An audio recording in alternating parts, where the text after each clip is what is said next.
Hi friends, ఈరోజు లంచ్లోకి అయితే కాకరకాయ ఫ్రై అండి. టేస్ట్ మాత్రం అదిరిపోయింది.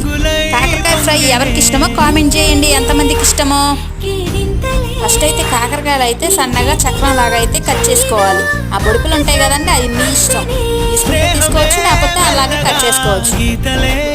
చేదు పోవాలంటే దాంట్లోకి కొంచెం సాల్ట్, పసుపు అయితే వేసుకొని బాగా పిసుకోవాలి. ఆ రసమాన్ని అయితే పడేసేయాలి. పక్కన స్టవ్ అయితే వెలిగించుకొని ఆయిల్ వేసుకోవాలి. వేసుకున్న తర్వాత బాగా ఆయిల్ అయితే వేడైన తర్వాత అయితే ముక్కలు అయితే వేసుకోవాలి. దాంట్లోకి 2 ఉల్లిగడ్డలు కట్ చేసుకొని వేసుకోండి సన్నగా. ఇంకా టేస్ట్ అయితే అదిరిపోయింది. కొంచెం సాల్ట్, పసుపు వేసుకున్న తర్వాత అయితే దాంట్లోకి తిరగమాత వేసుకోండి.